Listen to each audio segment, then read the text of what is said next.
Assalamualaikum dan salam sejahtera. Bertemu lagi dalam MG Flash 6 Mac bersama saya Khalis Kadir.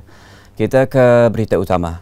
Sempadan negara dijangka akan dibuka sebelum Hari Raya Aidilfitri. Perkara itu disampaikan sendiri Perdana Menteri Datuk Seri Ismail Sabri Yaakob. Selain daripada Singapura dan Indonesia, kerajaan dalam proses melaksanakan VTL darat dengan Brunei dan Thailand dan dengan pembukaan semula sempadan ahli keluarga Malaysia yang sudah lama tak bersua muka dapat pulang, terutamanya semasa Hari Raya pada bulan Mei.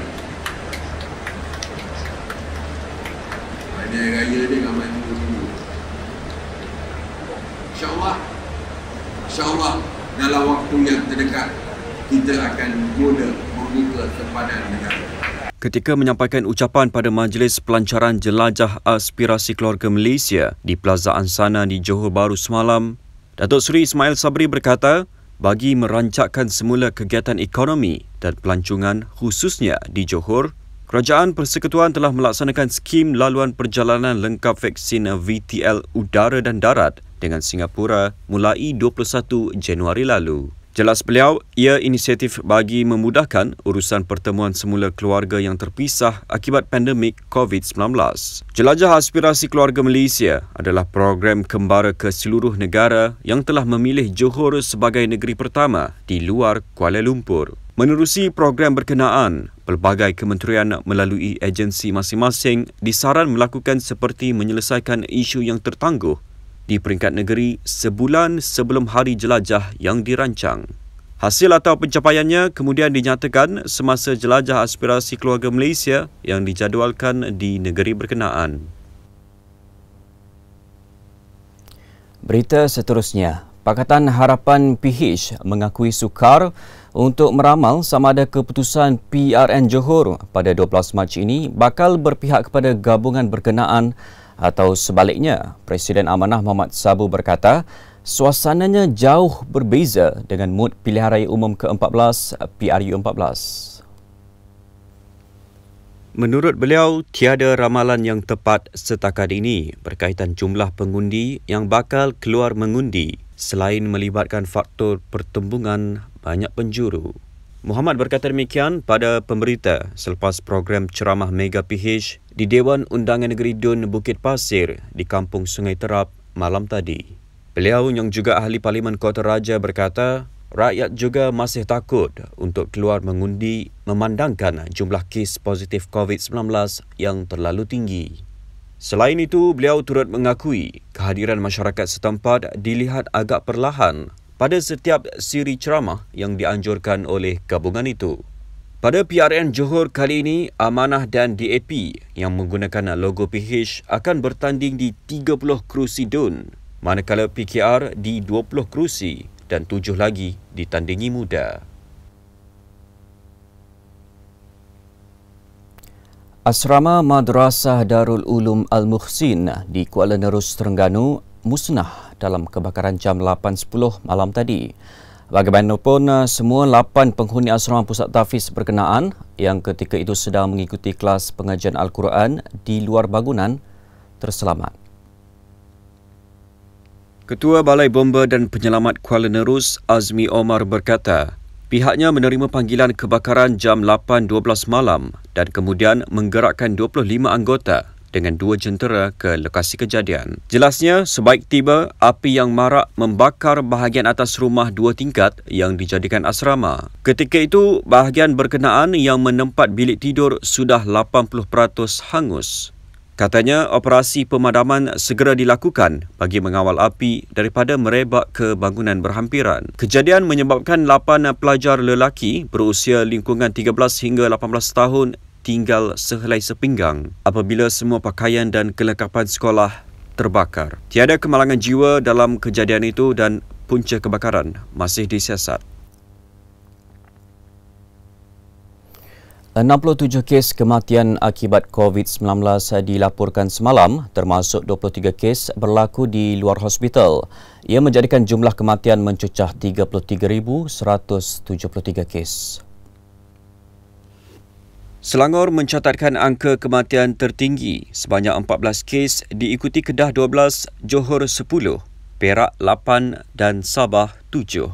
Manakala Melaka dan Perlis masing-masing 4, Kelantan dan Pahang pula 3 kes dan masing-masing 1 kes di Negeri Sembilan dan Pulau Pinang. Setakat tengah malam tadi, sebanyak 8,715 kes dirujuk di hospital. Daripada jumlah itu, 145 ditempatkan di unit rawatan rapi dan 226 lagi memerlukan alat bantuan pernafasan. Jumlah yang dikuarantin di rumah 298,532 dan pusat kuarantin rawatan COVID-19 sebanyak 3,588. Kes aktif di negara kini berjumlah 311,206. Sehingga lewat malam tadi, Malaysia merekodkan 3,570,502 kes jangkitan COVID-19 dengan 33,064 kes baharu semalam. Berita berikutnya. Dalam pada itu, sehingga semalam, seramai 1,03,227 individu atau 28.3% populasi kanak-kanak berusia 5 hingga 11 tahun di negara ini telah menerima dos pertama vaksin COVID-19 melalui program imunisasi COVID-19 kebangsaan kanak-kanak PIC Kids. Bagi remaja berusia 12 hingga 17 tahun, sebanyak 2,830,746 individu atau 91% daripada populasi itu telah melengkapkan vaksinasi mereka, manakala 2,930,978 atau 94.2% telah menerima sekurang-kurangnya 1 dos vaksin. Berdasarkan data menerusi laman web COVID Now, sejumlah 14,684,241 individu atau 63.7% populasi dewasa di negara telah menerima dos penggalak COVID-19. Manakala seramai 22,927,098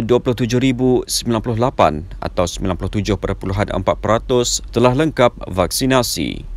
Berdasarkan data yang dikemas kini, 68,081 dos vaksin diberikan pada Sabtu meliputi 29,714 dos pertama, 903 dos kedua dan 37,464 dos penggalak. Ia menjadikan jumlah kumulatif dos vaksin yang diberikan di bawah program imunisasi COVID-19 kebangsaan PIK sebanyak 67,672,349.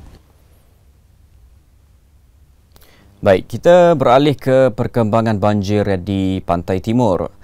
Jumlah mangsa banjir di Kelantan berkurangan kepada 1,437 orang daripada 414 keluarga pagi ini berbanding 1,879 orang daripada 544 keluarga malam tadi. Berdasarkan portal info bencana Jabatan Kebajikan Masyarakat JKM, setakat 8 pagi, kesemua mereka ditempatkan di 5 pusat pemindahan sementara PPS di Pasir Mas dan sebuah PPS di Tumpat.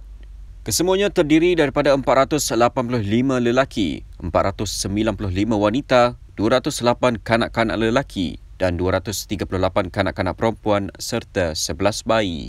Jabatan Pengairan dan Saliran JPS melalui laman sesawangnya pula melaporkan semua sungai utama di negeri itu kini berada pada paras biasa. Sementara itu, Tenaga Nasional Berhad TNB memaklumkan 3 kawasan di Kelantan masih belum menerima bekalan elektrik berikutan ditutup semasa bencana itu. Kawasan terlibat ialah Pulau Dolah di Tumpat dan Jabatan Pengairan dan Saliran Pengkalan Rakit serta Jabatan Pengairan dan Saliran Bakat 2 di Pasir Mas. Dengan itu, sekian dahulu MG Flash buat masa ini. Teruskan bersama kami untuk mengikuti perkembangan terkini dari semasa ke semasa di platform media sosial Malaysia Gazette, di Facebook, Twitter, Instagram dan YouTube atau melalui portal di www.malaysiagazette.com. Assalamualaikum dan salam hormat.